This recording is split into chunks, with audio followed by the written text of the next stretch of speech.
bergembira dalam Dia, karena perbuatannya sangat besar dan suci namanya. Aku memuliakan Tuhan, aku memuliakan Tuhan, dan hatiku bergembira dalam Dia, karena perbuatannya sangat besar dan suci namanya. Haleluya, haleluya, haleluya.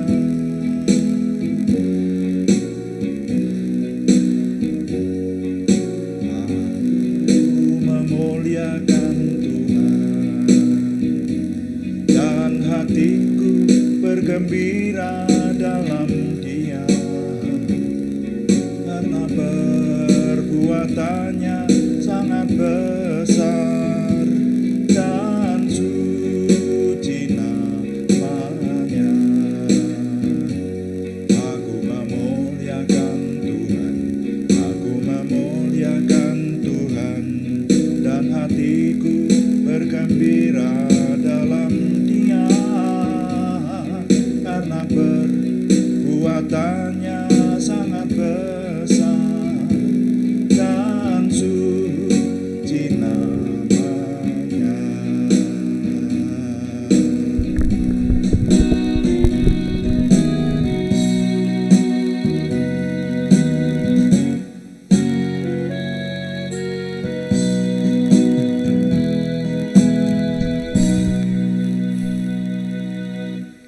Bapa, kami mengucap syukur untuk malam hari ini. Tuhan memberkati kami. Kami mau melanjutkan doa malam kami untuk merenungkan firman Tuhan dan juga melayani Tuhan dengan doa. Terus menyembah Tuhan, urapi kami semua. Sehingga semua yang kami kerjakan ini menjadikan nama Tuhan dimuliakan dalam hidup kami. Dan ketika nama Tuhan terus kami tinggikan, maka kami semua diberkati. Terima kasih Bapa. Kami menyerahkan Tuhan yang terus memberikan perlindungan dan memimpin kami semua ke arah kesempurnaan Tuhan, sehingga yang kami kerjakan semuanya Tuhan berikan kesehatan, kelancaran, sukacita, damai sejahtera Tuhan. Dalam nama Tuhan Yesus Kristus kami berdoa. Haleluya. Amin.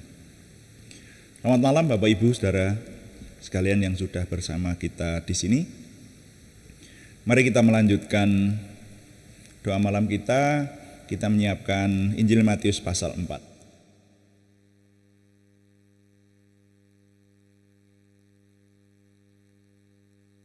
Matius pasal 4 ayat 1 sampai 11 dan nanti kita tambah dengan 2 Korintus pasal 11 ayat 14. Doa malam secara online ini diadakan dalam keyakinan Kristiani dengan dasar keyakinan kepada Tuhan Yesus Kristus, Yeshua HaMasyiah,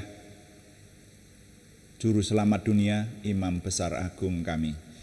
Dan firman Tuhan yang didokumentasikan dalam kitab suci Perjanjian Lama dan Perjanjian Baru menjadi pegangan kami.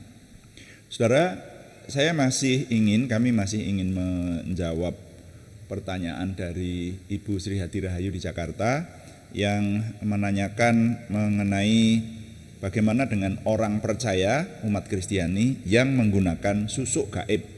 Dan ini sudah bagian yang ke-6. Kita mengumpulkan meneliti firman Tuhan untuk menjawab pertanyaan dari Ibu Sri Hadi Rahayu ini.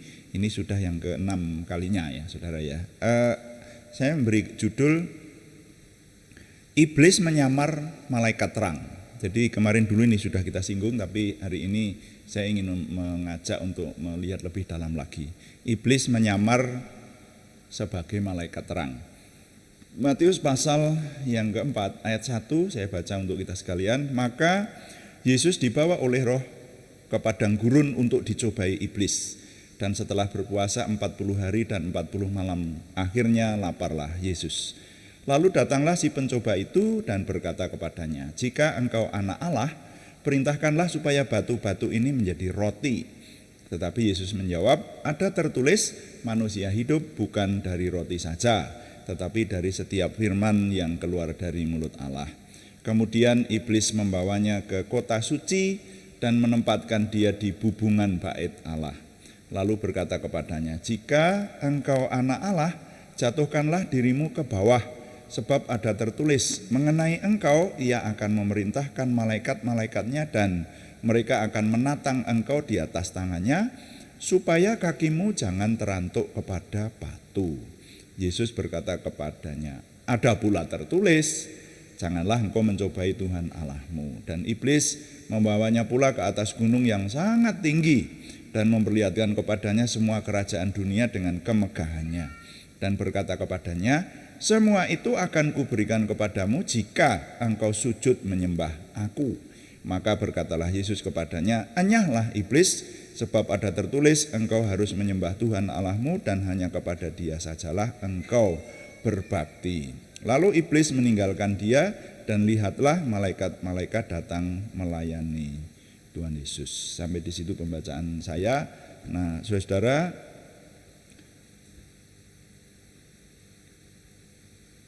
kita sampai di bagian ke-6 dan yang lalu kita sudah coba pahami bahwa terjadinya sisi kehidupan beriman yang aneh-aneh, termasuk orang percaya yang menggunakan susuk itu tidak dapat dilepaskan dengan pemahaman bahwa sejak zaman perjanjian lama sudah dikenal perbuatan klenik ya, atau perbuatan-perbuatan yang dinilai gaib yang dikendalikan oleh roh jahat.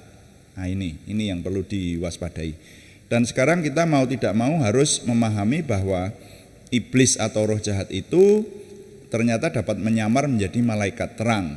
Pada bagian Alkitab yang kita baca tadi mengisahkan Tuhan Yesus saja digodai oleh iblis itu ya. Jadi pencobaannya mirip ketika mencobai Adam dan Hawa dulu, yang pertama dengan makanan, saudara ya. Jadi iblis menggunakan trik yang sama ya, supaya puasanya batal, itu dicobai dengan makanan.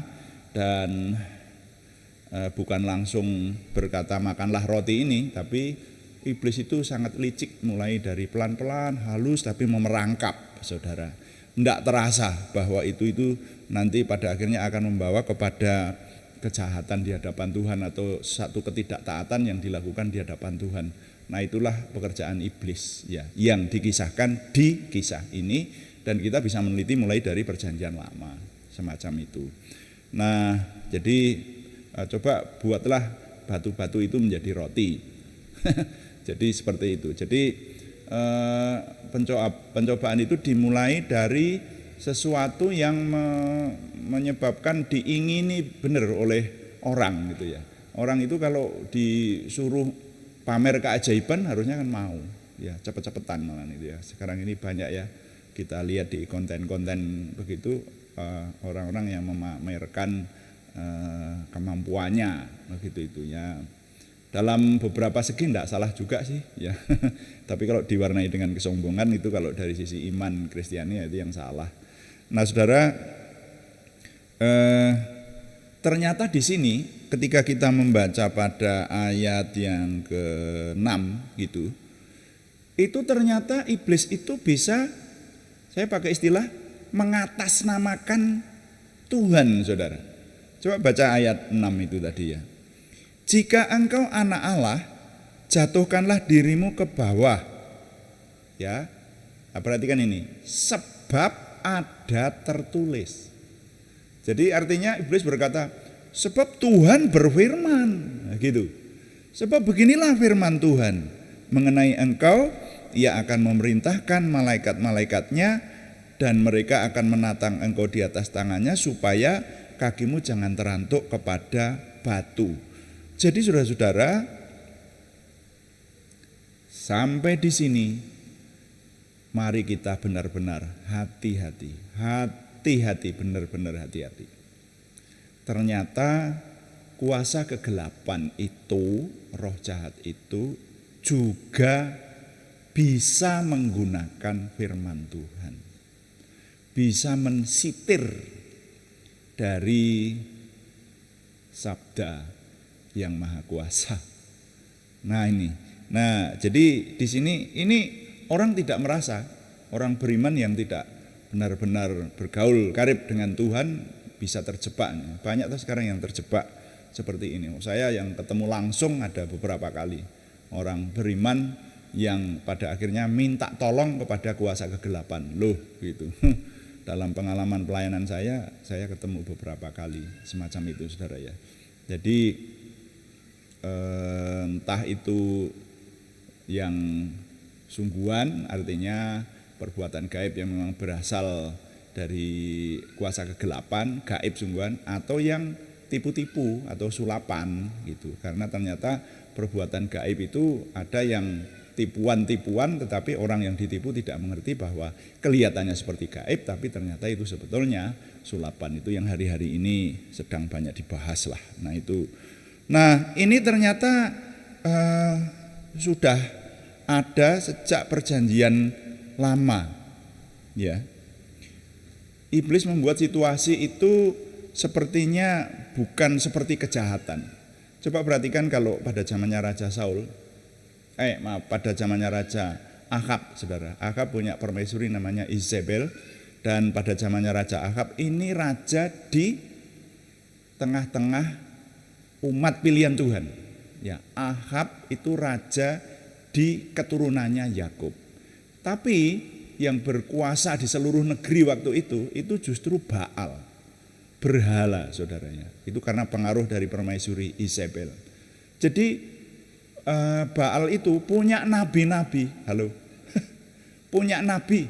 Jadi orang menganggap ya ini ya nabi dari yang maha kuasa seperti itu, ya. Tapi yang disembah bukannya Tuhan, bukan Yehuwah Elohim atau Tuhan yang maha kuasa yang kita kenal dalam nama Tuhan Yesus Kristus.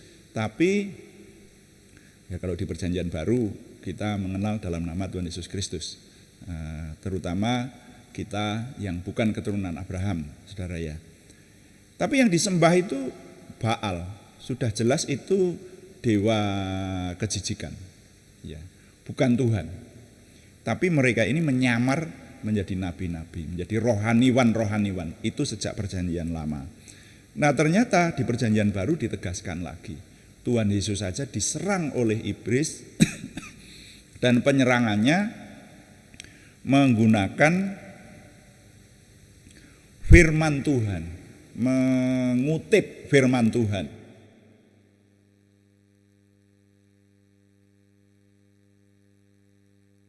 Tuhan Yesus diingatkan seperti itu. Bukankah ada tertulis?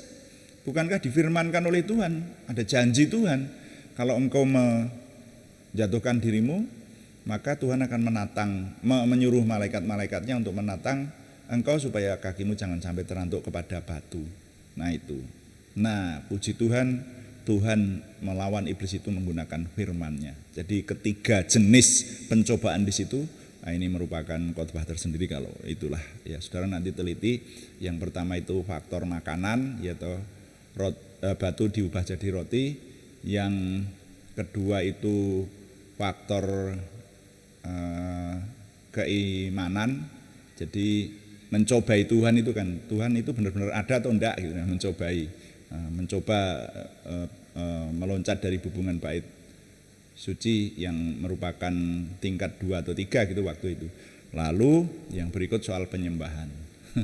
Semua yang di dunia ini akan aku berikan kepadamu, kata iblis itu yang di Matius pasal 4 itu, asalkan engkau menyembah aku. Nah jadi saudara, nah yang kedua ini yang coba jatuhkan dirimu ke bawah gitu, karena ada tertulis. Jadi sekali lagi kita harus mewaspadai tipuan kuasa kegelapan yang dapat memerangkap orang seolah-olah itu dari Tuhan, tapi ternyata bukan. Nah itu loh. Dan itu berlangsung sampai sekarang. Makanya di 2 Korintus pasal 11 ayat 14 yang kemarin juga sudah kita baca, ini sekarang harusnya menjadi ayat emas kita. Jangan sesat, bahkan iblis pun menyamar sebagai malaikat terang. Jangan sesat, ya. Iblis pun menyamar sebagai malaikat terang. Jadi tidak heran kalau sejak dulu di perjanjian lama kemarin yang kita teliti, ada orang-orang, ada manusia-manusia yang bekerja sama dengan roh selain Tuhan. Jadi dia mungkin bisa juga dia sendiri tidak ngerti, taunya itu dari Tuhan, mukjizat itu dari Tuhan, tapi ternyata bukan dari Tuhan. Nah itulah kalau ditinjau dari iman Kristiani sudah cukup jelas ya, Tuhan yang kita kenal adalah Tuhan yang kita tahu dalam nama Tuhan Yesus Kristus. Nah ada tokoh-tokoh bahkan ditokohkan semacam ini yang bahkan juga menjadi tokoh-tokoh di masyarakat tertentu, saudara, itu yang sebetulnya bekerja sama dengan kuasa roh jahat untuk mengadakan perbuatan-perbuatan yang kelihatannya seperti mukjizat. Nah nanti akan sampai kepada susuk ini, ya susuk ini. Nah besok yang terakhir kita akan membahas. Jadi ada yang memberikan perbuatan mukjizat ini dan ini tujuannya untuk kebaikan loh. Nanti kan orang bisa berkata bahwa loh ini untuk kebaikan kok. Kita pakai susuk ini supaya selamat, kita pakai susuk supaya kebal, supaya apa dan sebagainya lah. Ya, pokoknya untuk kebaikan buat segi-segi kehidupan. Tapi ternyata nanti secara rohani jiwa orang yang bersangkutan yang diperangkap oleh kuasa kegelapan bukan kepada Tuhan yang Maha Kuasa, tapi kepada kuasa kegelapan. Jadi yang saya katakan ini adalah orang-orang yang mempraktekkan seperti itu. Itu yang dibantu oleh kuasa-kuasa selain Tuhan. Iman Kristiani menyebutnya itu kuasa kegelapan, saudara-saudara ya. Nah, besok akan semakin kita dalami apakah ada susuk yang bukan dari kuasa kegelapan. Besok aja kita dalami, tidak bisa sekaligus ya Bu Sri Hati Rahayu, kita akan membahas dalam beberapa pertemuan.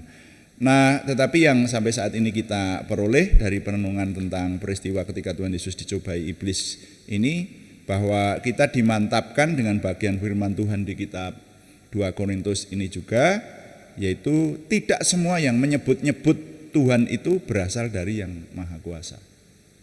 Tidak semua yang menyebut-nyebut Tuhan itu mesti berasal dari yang Maha Kuasa.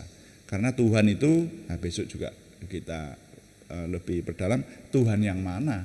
Di dunia ini ada banyak konsep tentang yang Maha Kuasa, bahkan juga pakai istilah Tuhan. Tetapi tentu Tuhan yang benar itu hanya ada satu, yaitu Tuhan yang Maha Kuasa. Iman Kristiani mempercayai yaitu Tuhan yang kita kenal dalam nama Tuhan Yesus Kristus Yeshua HaMasyiah, Tuhan kita. Jadi nilai yang dapat saya ketengahkan kali ini adalah semakin kita memperoleh pemahaman bahwa perbuatan yang dinilai gaib, bahkan yang mengatasnamakan Tuhan, belum tentu benar-benar dari Tuhan yang Maha Kuasa. Sekali lagi, semakin kita memperoleh pemahaman bahwa perbuatan yang dinilai gaib, bahkan yang mengatasnamakan Tuhan, belum tentu benar-benar dari Tuhan yang Maha Kuasa. Tuhan dipuji, amin. Mari kita melayani Tuhan dengan doa, dan saudara-saudara sekalian, kita akan mendoakan nama-nama yang masih dikirim kepada kita untuk kita doakan dalam minggu ini. Mari kita menyembah Tuhan dan berkata, kuduskan tempat ini, kuduskan hati ini, supaya kami dapat menyembah dan berdoa kepada Tuhan. Haleluya.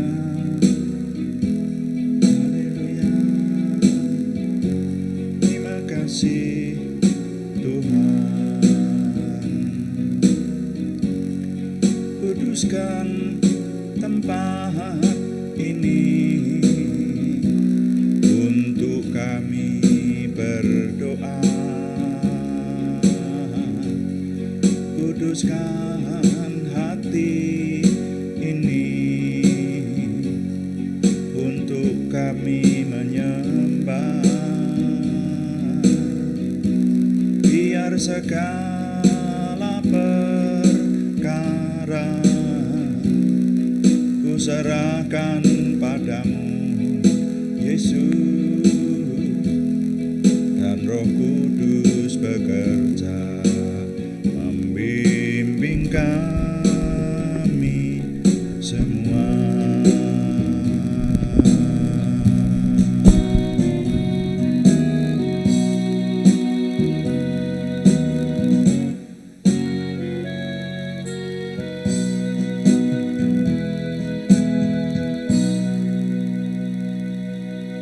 Bapak, terima kasih untuk doa malam hari ini. Kami merenungkan firman-Mu dan sekarang kami melayani Tuhan dengan doa. Terima kasih Tuhan memberikan kepada kami, khususnya bagi penanya. Tuhan memberkati kami semua, bahkan juga yang ikut mendengarkan jawaban dari pertanyaan dari Ibu Sri Hadi Rahayu di Jakarta mengenai susuk dan dalam kehidupan kami sebagai umat pilihan Tuhan, umat beriman di perjanjian baru. Kami mengucap syukur untuk semua yang Tuhan anugerahkan kepada kami, sehingga kami semakin memahami akan Tuhan.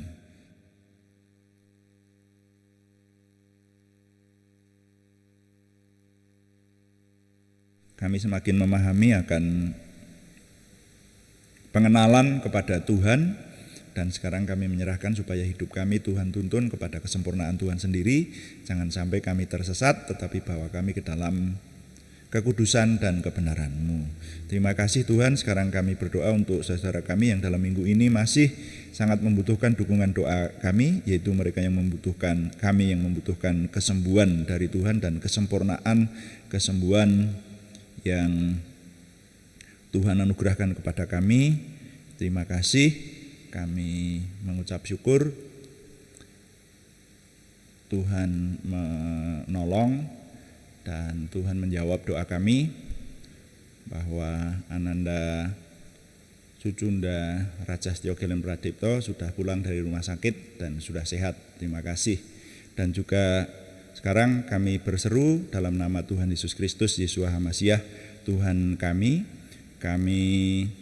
menyerahkan Tuhan yang memberikan kesempurnaan kesembuhan kepada saudara kami Aryadi Wirawan, saudara kami Arni Setiawati, saudara kami Budi Suswanti, saudara kami Yohanes Sutarman, semuanya di Purwodadi, saudara kami anak Alegio Vanuwibowo, saudara kami Supriyanto, semuanya di Salatiga, saudara kami Siti Rondiah, saudara kami Cahyani Bagiowati, semuanya di Samarang, saudara kami Christine Joko Widodo di Yogyakarta, saudara kami Naomi Sumarsi di Wonogiri. Kami menyerahkan Tuhan yang memberikan kesempurnaan kesembuhan, juga pergumulan selain kesembuhan, yaitu pergumulan dari saudara kami Sri Purwati di Penawangan, saudara kami Yohana Asri Sabtorini di Kediri, dan saudara kami Thomas Tioadi Prakoso di Purwodadi. Tuhan yang menjawab doa-doa kami, memberikan terobosan baru sehingga pertolongan Tuhan nyata atas kami. Terima kasih Bapa di surga, Tuhan memberkati kami setiap hari. Kami boleh melayani Tuhan dan kami mohon Tuhan yang menyempurnakan apa yang kami kerjakan sehingga semuanya menjadikan nama Tuhan dimuliakan dan kami semua diberkati. Terima kasih Bapa, kami juga mengucap syukur setiap hari Tuhan memberikan kepada kami semakin memiliki pengenalan akan Tuhan. Kami mohon Tuhan yang menyempurnakan semua yang kami kerjakan ini ke arah Tuhan sendiri. Juga kami mengucap syukur setiap hari kami Tuhan tambahkan memiliki optimisme, antusiasme, semangat dan bergairah menyambut masa depan kami bersama dengan Tuhan. Kami meraih kemenangan, itu janji Tuhan yang boleh kami pegang, kami hidupi.